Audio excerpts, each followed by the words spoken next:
Hai rekan-rekan sekoyo, kembali lagi di segmen KSM part 150. Kali ini kita akan membawakan cerita dari Pulau Madura lagi tentunya, yang berasal dari salah satu kabupaten paling dekat dengan Surabaya, yaitu Bangkalan, tepatnya di Kecamatan Modong. Oke, stay tune guys. Nah, cerita yang akan kami bawakan adalah judulnya The Devotion, yang dimana ada sepasang suami istri yang tinggal di pesisir di daerah Modong. Suaminya ini bekerja sebagai nelayan dan suaminya ini bernama Mas Saat. Istrinya bernama Siti Laila. Suatu hari suaminya Mas Saat ingin pergi ke laut untuk mencari ikan. Mereka menuju ke dermaga kecil untuk mengantar Mat Saat untuk berlayar bersama temannya.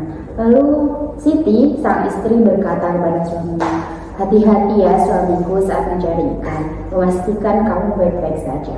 Lalu Mas Saat bilang, "Aku akan segera kembali, sayang, dan jaga anak perempuan kita dan pendengarmu ya." "Tentu, aku akan menjaganya," kata Siti. Terus Asti bilang, Ayah, jangan terlalu lama ya perginya. Kan ayah sudah janji untuk mengajak aku pergi ke pasar malam." "Hahaha, iya anakku," kata Mas Saat sambil memeluk anak kesayangannya. Kemudian Mas Saat meninggalkan dermaga dengan mendorong kapalnya untuk pergi ke laut. Setelah dari dermaga, Siti dan anaknya kemudian menuju ke pasar untuk membeli bahan untuk makan malam. Lalu Siti bertanya pada seorang penjual, "Ibu, harga lobcuk semangkuk ini berapa?" Lalu ibu penjualnya menjawab, harga lobcuk satu mangkuk itu harganya Rp1. Lalu saat ibunya sedang repot-repotnya menawar harga bahan makanan, Isti, si anak pertama, sangat merepotkan karena dia meminta sebuah mainan kepada ibunya.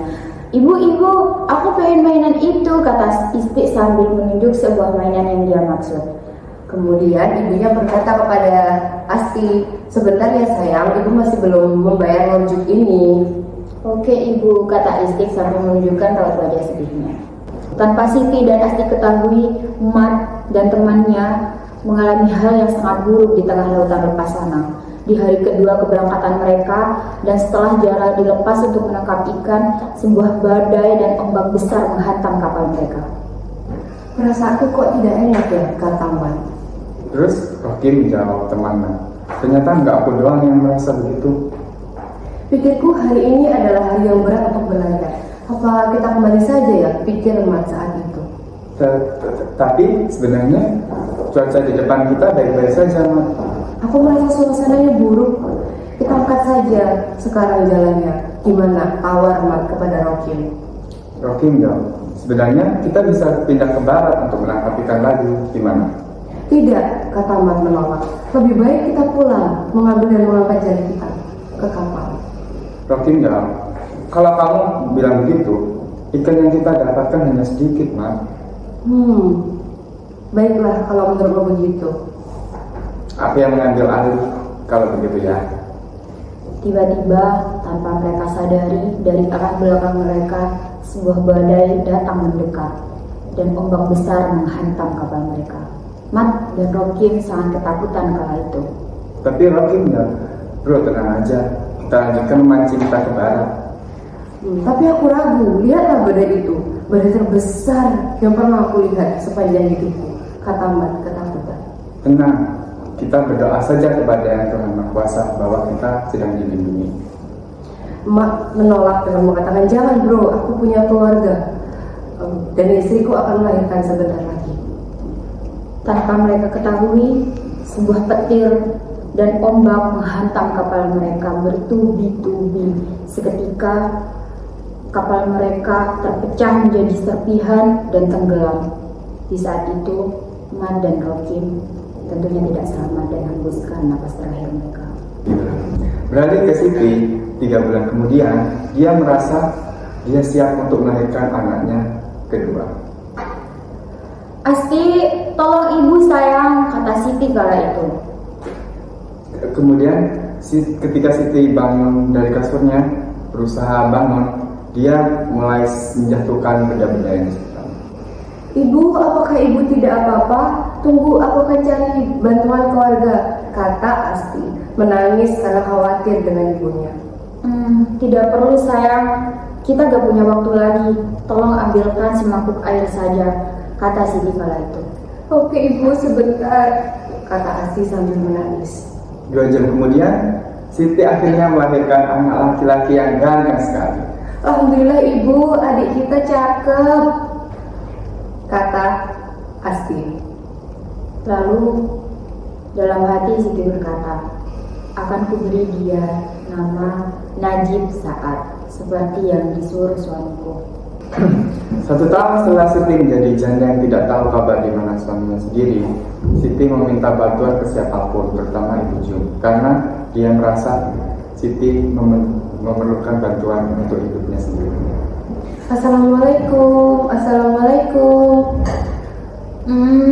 Siti, waalaikumsalam. Ada apa nih? Maaf bu, mengganggu di pagi hari. Bisakah saya minta tolong? Kata Siti memelas. Tentu saja. Apa yang bisa aku bantu? Kata Ibu Jum sinis. Saya tidak punya uang bu, bolehkah saya meminjam uang?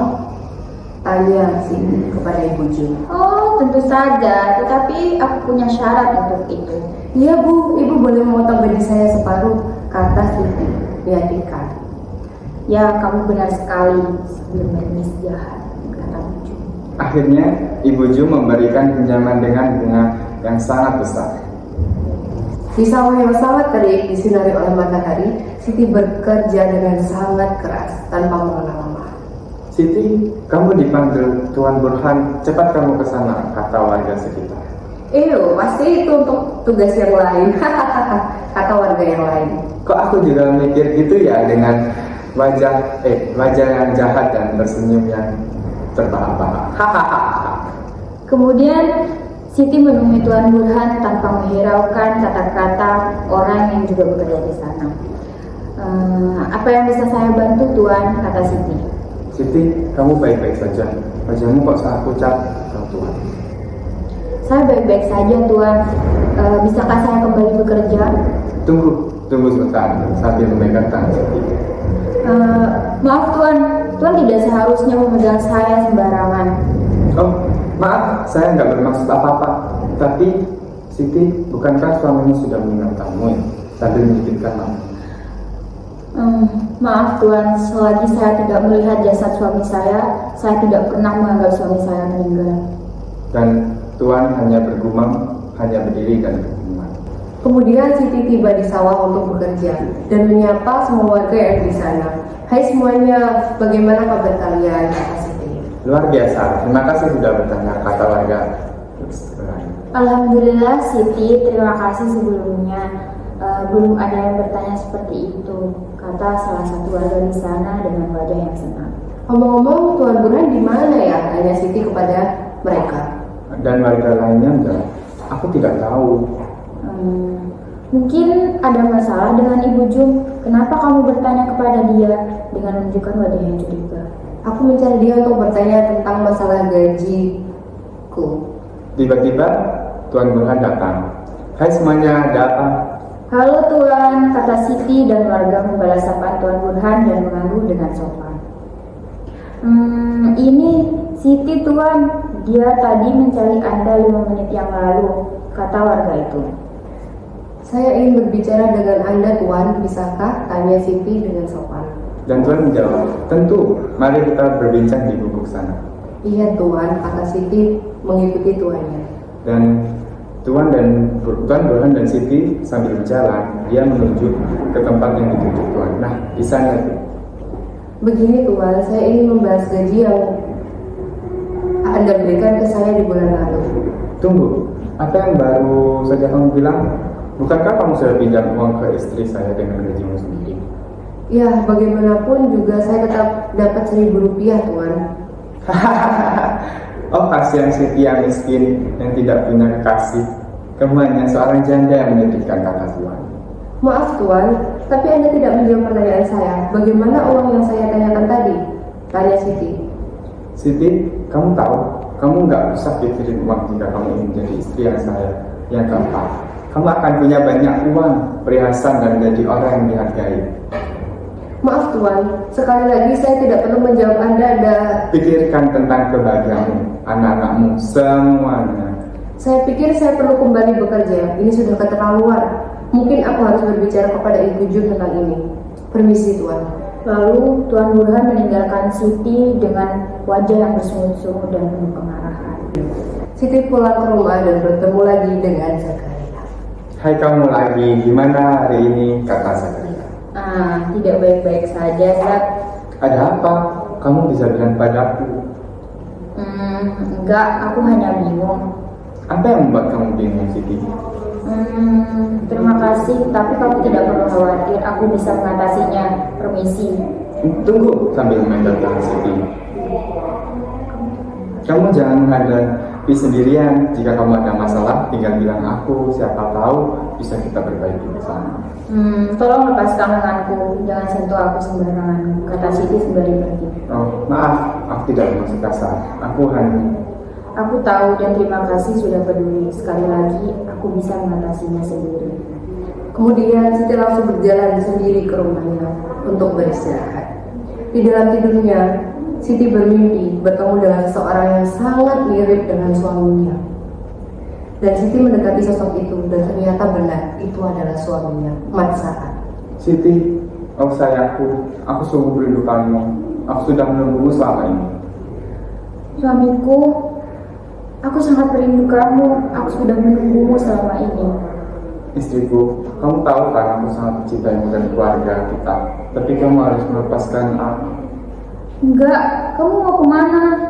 Tolong, jangan tinggalkan kami lagi. Aku tidak boleh kemana-mana. Aku akan selalu di sini. Sambil menunjuk ke jantung Siti. Sekarang tutup matamu dan ucapkan janji kita bersama-sama. Kemudian Siti menutup matanya sambil terseduhkan. Tresna kabental odi satya kasapok mate. Satu cinta sepanjang hidup dan kesetiaan hingga akhir hayat. Kemudian Siti membuka matanya dan menyadari bahwa suaminya sudah tidak ada di hadapannya. Di kemudian hari, di kediaman Tuan Burhan, Zakaria datang untuk menemui Ibu Jum. Assalamualaikum, apa kabar di sini? Kata Zakaria. Waalaikumsalam. Oh Zakaria, apa kamu membawa apa yang aku pesan? Iya, Bu, saya sudah membawa apa yang Ibu minta. Berapa semua ini? Tanya Ibu Jum. Semuanya 80 rupiah. Banyak sekali, 50 rupiah. Dan aku akan ambil, tidak lebih dari itu. Tambah 5 atau 10 rupiah, Bu. Saya butuh uang sekarang. Ya sudah, 55 rupiah. Sini. Oke, Bu.